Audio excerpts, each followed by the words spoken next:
In the lab, many of the chemicals that we come into contact with are potentially hazardous.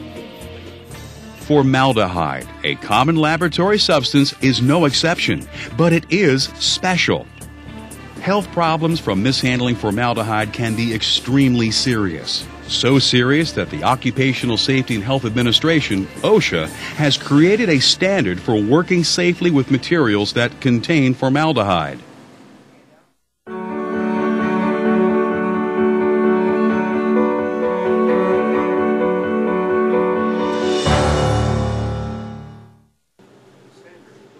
The standard includes a list of health problems associated with overexposure to formaldehyde. They range from the short-term discomfort of minor burns or skin irritation to chronic effects from prolonged periods of overexposure. Symptoms are easy to recognize. External contact may cause short-term irritation to the skin, eyes, and mucous membranes. Inhaling formaldehyde gas or vapors can induce coughing, nausea, violent vomiting, diarrhea, and laryngitis. Breathing in extremely high concentrations of formaldehyde can bring on convulsions, a coma, or even death. The effects of long-term exposure to high levels of formaldehyde may not appear right away, but in time, serious problems can develop. Since formaldehyde is a suspected carcinogen and mutagen, overexposure increases the risk of developing cancer. Formaldehyde is also a chronic toxin. As a result, repeated or prolonged exposure can result in permanent respiratory damage. Most of these situations can be helped with medical treatment. So if you think you're developing symptoms of overexposure, report them to your supervisor immediately.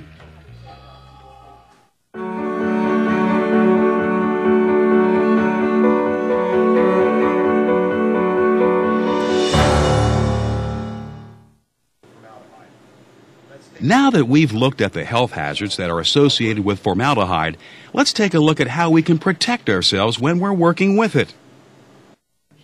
First, if you're working with high concentrations of formaldehyde or work with it frequently, you may need to monitor the amount of formaldehyde that you're exposed to. This is done through testing the air in your immediate work area by taking individual samples.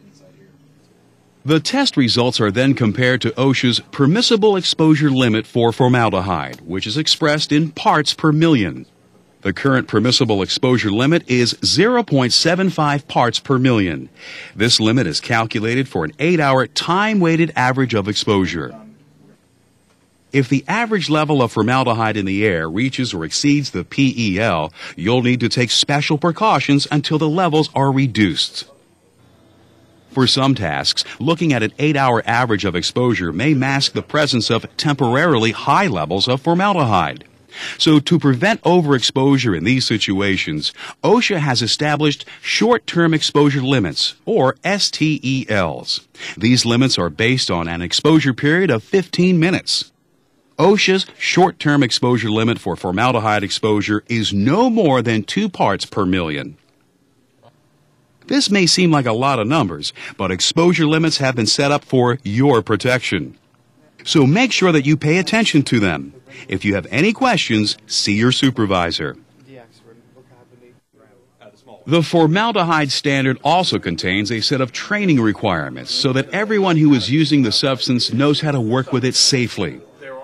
Because the adverse health effects of formaldehyde can be so serious, OSHA requires annual training for all employees who are exposed to levels of 1/10 part per million or higher. For starters, you need to know where formaldehyde is used in your workplace and how you can limit hazardous exposure.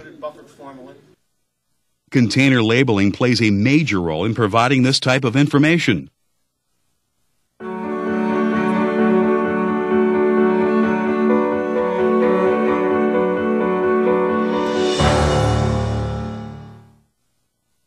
Labels on mixtures and solutions containing more than 1/10% formaldehyde must state specifically that formaldehyde is present and that physical and health hazard information is available from your employer and the mixture's Material Safety Data Sheet, MSDS. This labeling is also required for any material capable of releasing formaldehyde into the air at concentrations of 1/10 parts per million or higher. Mixtures and solutions containing more than 1/5% formaldehyde and materials capable of releasing 5/10 parts per million of formaldehyde must be labeled with the following warnings: sensitization of the skin and respiratory system, eye and throat irritation, and acute toxicity. These labels must also specifically state that formaldehyde is a potential cancer hazard. If this information cannot all fit on the container label itself, the label will direct you to other sources of information, such as the MSDS. The MSDS will also tell you how to avoid overexposure while you're working with formaldehyde.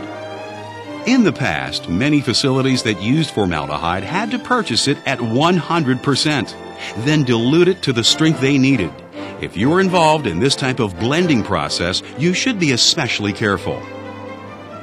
Nowadays, most formaldehyde comes already diluted in dispenser containers or unit packages, but you still need to pay attention to how to handle it.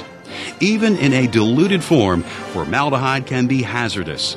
There's a reason that OSHA's hazard warning requirements begin at solutions containing only 1/10 of 1%.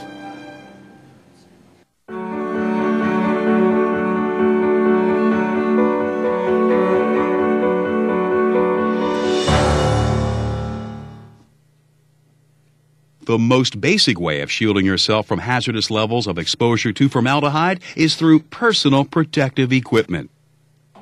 Gloves are a good place to start. Protective gloves are often designed to be used with specific substances or hazards. When you're working with formaldehyde, OSHA requires you to choose gloves that are impervious to solutions of 1% or more. Solutions containing more than 1% formaldehyde also require you to wear splash-resistant goggles that provide complete protection for the eyes.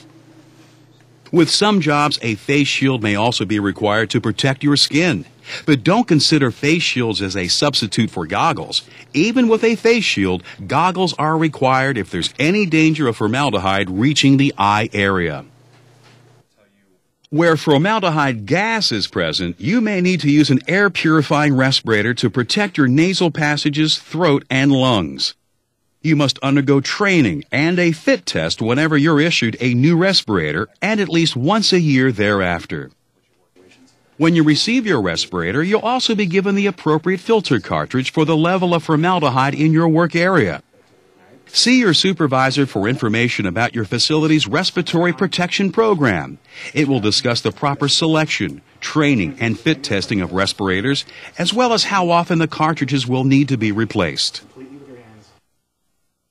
In addition to gloves, eyewear, and possibly a respirator, you're also going to need some type of protective clothing to shield you from splashes when working with formaldehyde.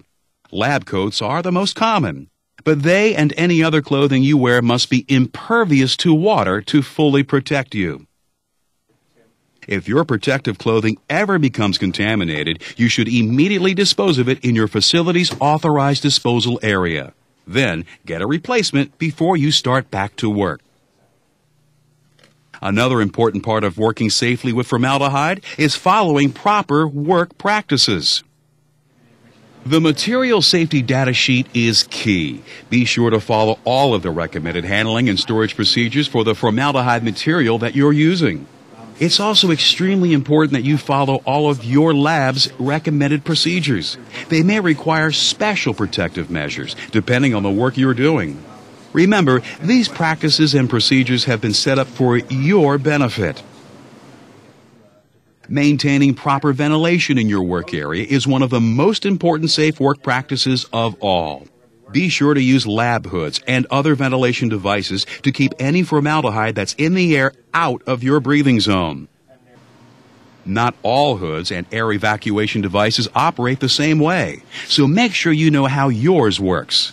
And be sure to follow all the rules for the safe use of these devices.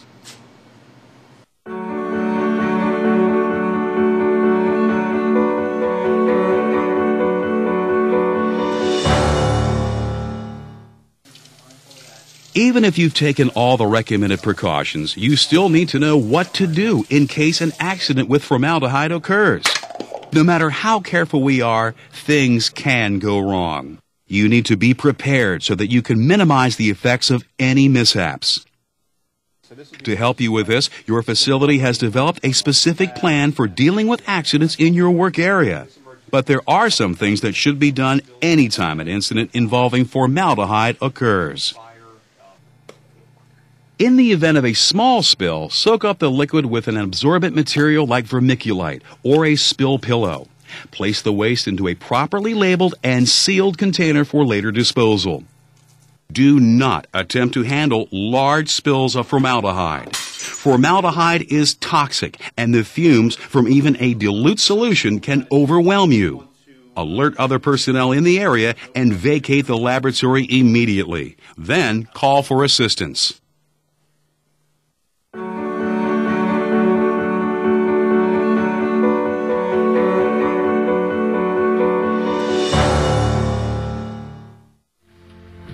If you come into contact with formaldehyde, it's important to act quickly.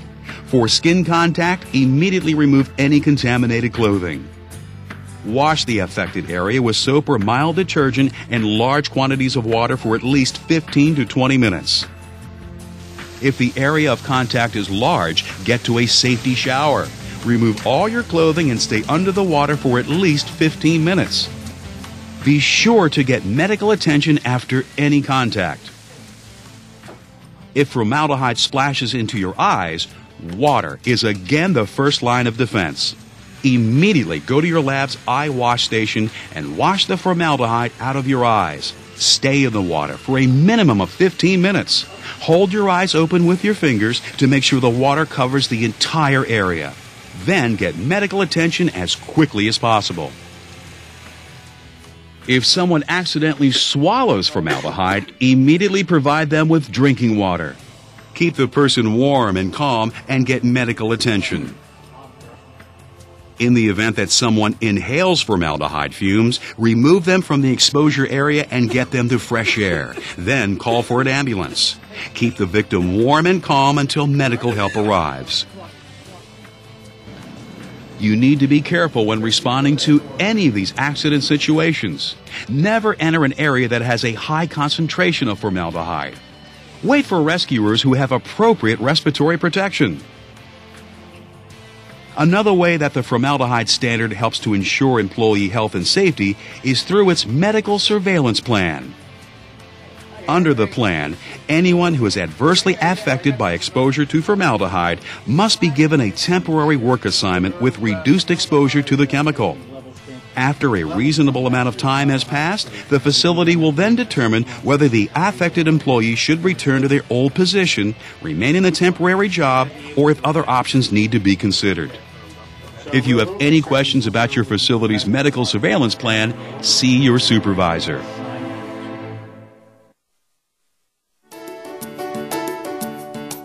While formaldehyde can be hazardous, we do know how to work with it safely. Let's review. Know the hazards that formaldehyde presents. Be aware of the materials in your work area that contain formaldehyde.